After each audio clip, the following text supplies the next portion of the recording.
안녕하십니까. 온세통의 지광입니다.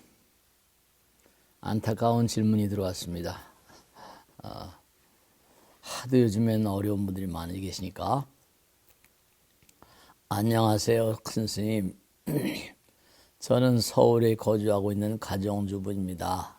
요즘 남편의 사업이 점점 좋지 않아서 노후에 살려고 준비하였던 조그마한 빌라를 팔려고 합니다. 아유, 참, 안 됐습니다. 여러분들이 지금 어려운 상황이니까요. 인생 자체가 고통의 바다라고 그러니까 잘 견뎌보세요. 그런데 빌라를 팔려고 1년 전부터 부동산에 내놓아도 빌라를 보러 오는 사람도 전화도 없습니다. 당장 들어갈 돈은 많은데 큰일입니다. 네, 큰일입니다. 정말. 큰 스님, 집을 빨리 팔 수 있는 비법 같은 게 있을까요? 답답한 마음에 질문을 남깁니다. 네. 유사한 질문들이 아주 여러 오시니까 정말 안타깝네요. 우선 당장 내일 팔릴지도 모르잖아요. 모레 팔지도 모르죠, 그죠? 그러니까 답답해하지 마시고 우선 꼭 제가 당부드리겠으니까 우리가 흔히 그런 얘기 하잖아요. 고통의 바다를 지금 헤엄치고 있다고. 돛단배를 타고 똑딱선을 타고선 바다를 건너가고 있다고 생각해 보세요. 지금 이제 경랑의 어떤 그런 바다를 헤쳐가고 계시잖아요. 네. 근데 어려운 상황이 도래하지 않을 수 없는 것이 인생입니다. 근데 아주 중요한 것은 그 난국에서 할 수 있는 건 뭐밖에 없어요. SOS 치는 것밖에 없잖아요. 부처님, 불보살님, 신장님 살려주십시오. 네. 첫째로 뭐냐? 분명히 뭐냐? 희망 고문이라고 하지만 그런 생각하지 마시고 우선 당장에 발등에 불이 떨어졌잖아요. 우선 당장 할 수 있는 거는 우선 지금 당장 할 수 있는 건 당장 해야 되잖아요. 너무 어렵게 생각하지 마시고 1년 전서부터 어려운 상황이니까 또 많이 고뇌를 하셨잖아요. 그만큼 또 전 업장소멸 되셨을 것으로 믿습니다. 답답하게 생각하면요. 설상가상을 합니다. 항상 많은 분들을 관찰하다 보면 제가 일례를 하나 말씀드릴게요. 비슷한 케이스를 모르겠습니다만 분당 사는 보살님이 계세요. 근데 케이스가 좀 다르지만 집을 이제 세를 놨어요. 세를 놨는데 세 받은 돈을 뭐 보증금 이런 게 있겠죠? 썼어요. 그죠? 근데 갑작스럽게 이제 이게 나가시려고 하는 거예요. 그러니까 이게 뭐 돈은 썼겠다 안 되잖아요. 그죠? 그러니까 뭐 여러 가지로 계약 조건이 뭔지는 모르겠지만 하여간에 안타까워서 어떻게 할 줄, 어찌할 줄 바를 모르는 그런 분이 계셨어요.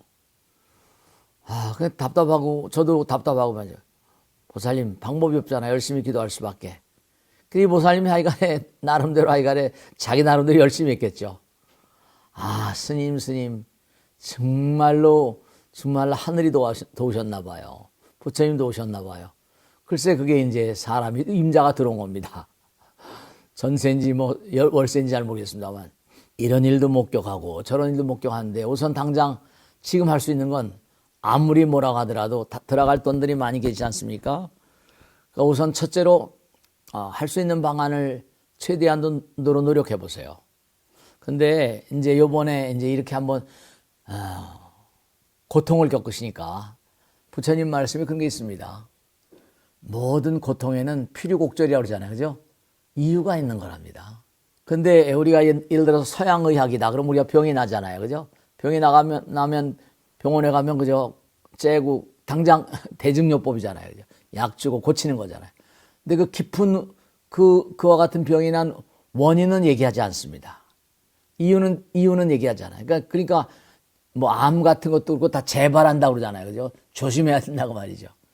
근데 그 이유와 원인을 모르는 거 있죠. 근데 부처님 말씀에 따르면 모든 게 다 이유가 있고 원인이 있답니다. 그러니까 평상시에 어려우시니까 우리가 흔히 그러지 않습니까? 뭐 적금 든다고 그러고 말이죠. 미래를 위한 적금 같은 거라든지 위험을 뭐죠? 감소시키기 위해서 은행 같은데 이런 금융기관은 뭐죠? 뭐 충당금을 쌓습니다. 뭐 계속 미래의 어떤 그런 어려움을 대비하기 위해서. 사람도 마찬가지라서 평상시에 유비무환 그러잖아요. 유비무환. 이번 공부를 바탕으로 해서 아마 잘 되시라고 믿습니다. 저도 열심히 기도드리겠습니다. 우선 하여간에 네, 부처님을 투철하게 믿으세요. 간절하게. 그리고 제가 그런 말씀 많이 드립니다. 왜냐하면 아기가 말이죠. 어린아기가 막 웁니다. 왜냐하면 어린아기는 딱 배운 게 하나 있어요. 뭘까요? 그죠? 울기만 하면 엄마가 다 해결해 준다 이거 아닙니까? 그죠? 그러니까 응애 막 울어댑니다. 그럼 엄마가 우리 애기 왜 그러냐? 네, 그래. 마찬가지로 막 우세요.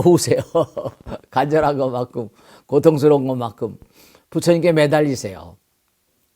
지금 이 상황에는 어떻게 하겠습니까? 근데 이런 건 하나 알아두세요. 부처님께서 하신 말씀이 내가 큰 뭐라 돈이 있다고 치자. 그럼 어떻게 하겠습니까? 그 돈을 A라는 사람 있고 B라는 사람이 있습니다. 그러면 정말로 그 돈을 몽관이 잘 관리해서 회사에다 이익을 많이 내주고 뭘 많이 해준다겠습니다.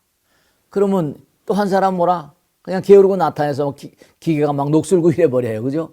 그러면 어떤 사람에게 뭔가 더 사랑이 가겠어요. 이 녀석은 정말 회사에 큰 공헌을 세울 사람이다. 그러니까 이제 더 큰 그런 그걸 맡길 수 있는 겁니다.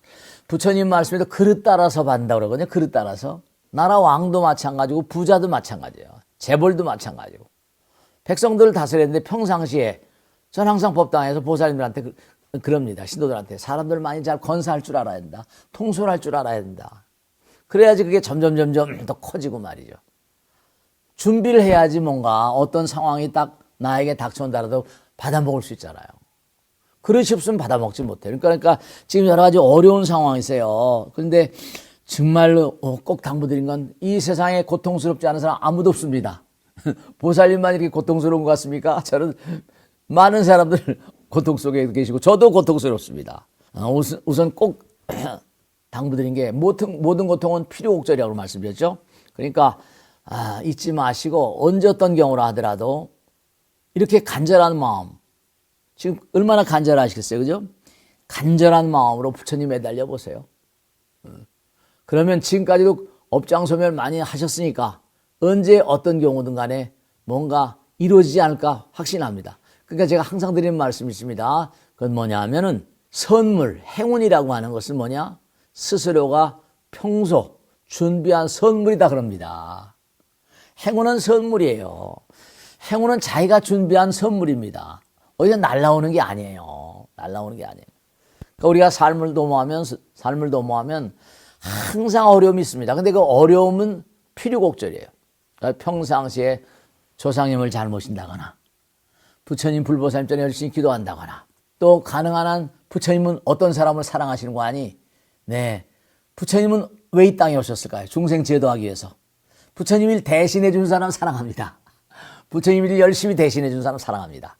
그러니까 많은 사람을 위해서 몸과 마음을 다해서 여유가 있는 대로 또 베풀기도 하고 재물보시, 법보시, 무예보시 그런 거 있지 않습니까? 어려운 사람 안아주기도 하고 말씀이죠. 그러니까 우리가 평상시에 부처님 말씀 따라 꼭 살아야 됩니다. 중요한 건요, 열심히 누구나 노력을 합니다. 그 노력을 하는데 뭐냐면 가다 보면 두 가지 점을 유념해야 되거든요. 가다 보면은 열심히 노력하다 보면 이거 뭐 좋은 일이 안 온다 그런 생각하지 마. 조바심 내지 마세요. 그냥 가는 겁니다. 또 하나는 왜 이렇게 어려운 일만 자꾸만 와? 이건 전생에 지은 업이거든요. 전생에 지은 업이 이게 또 불쑥불쑥 나타나 버립니다. 예상치 못한 그런 일들이 벌어집니다. 그 또 하나는 뭐냐면 이게 가다 보면 도고마성이라 한 단계 올라가려면 꼭 깔딱고 있다지 않습니까? 그죠? 그렇기 때문에 언제 어떤 상황이라 하더라도 네, 분명히 몸과 마음을 다해서 내가 이 난관을 타파리라. 그러면 당장 지금은 이게 뭐 팔리고 뭐 이렇게 되진 않다 하더라도 기도한 것만큼 부처님께서 잠깐만 이렇게 뭐 방파제를 쏴주세요. 뭔가 그런 걸 해결할 수 있는 방법이 이렇게도 열리고 저렇게도 열리고 합니다. 집 팔리는 것도 중요하지만 뭔가 기도하면 기도한 대로 어떤 방편이 열릴 것이다.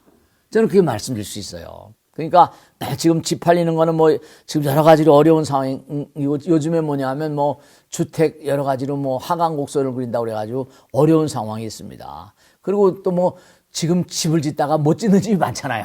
뭐 물가가 올라가고 뭐 콘크리트 값이 올라가고 세멘트, 레미콘 값이 올라가고 막 이래가지고 말이죠.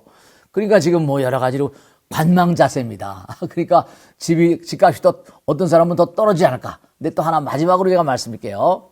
이왕 이렇게 어려운 바에야 길게 고통을 받느니 좀 싸게 놓는 방법이지 않습니까? 지난번에 어떤 보살님은 똑같네요. 어디가 준비한 지식산업센터인가 어디가 사놨어요. 근데 이걸 이자를 끼고 산 겁니다. 그러니까 이 은행 대출을 안고 하다 보니까 이자가 막 늘어나는 거예요. 그러니까 가만히 고민한 거죠. 아깝죠, 그죠? 아까운데 좀 기다리면 될 텐데 이자가 매달마다 그냥 꼬박꼬박 이자가 날라오는 거예요. 내라고. 이 보살님이 어렵고 그러니까 이자를 내느니 차라리 뭐라 빨리 털어버리는 게 낫지 않냐 해가지고 은행 거 털어버리고 들어간 돈이 얼마 남으니까 처분해버리는 분도 계세요. 그러니까 요번 어떤 계기를 바탕으로 해서 뭔가 한번 다시 한번 자기의 마음의 자세, 삶의 자세를 다시 한번 정비해 보시고 다음에는 이런 일이 뭔가 다시 발생하지 않도록 한번 타산지석을 삼아보시면 어떻겠나 그런 말씀을 드립니다. 이와 유사한 그런 상황에 계신 분들이 많이 계실 거예요. 근데 제가 법당에서 많은 분들 모시고 살다 보면 역시 부처님은 위력적이세요. 어려운 과정 가운데도 꼭 해결해 주시고 그 보살님은 그러니까 매일같이 법당에 나옵니다. 법당에 나와서 이 봉사도 하고 매일 나오세요. 한번 자기가 체험해 봤거든요. 너무 아슬아슬한 순간에 그냥 탁 임자가 나타나는 거예요. 자기도 신기한 거죠, 그죠? 저도 신기하더라고요. 그런 게 있으니까 뭔가 하여간에 조금 돈 다 받고 내가 팔겠다. 다 그런 마음들이 다 계세요. 근데 그게 여와 적절하게 쉽지 않습니다. 아시겠죠? 자, 그러면 오늘은 어려운 보살님 저도 열심히 기도하시고 이 온수대통을 보시는 모든 분들 다 함께 이 보살님에서 기도해 주시고 서로 기도 열심히 합시다. 아시겠죠? 네, 대단히 감사합니다. 다음에 뵙겠습니다. 네, 구독, 좋아요 꼭 눌러주시면 큰 힘이 되겠습니다. 감사합니다. 마치겠습니다.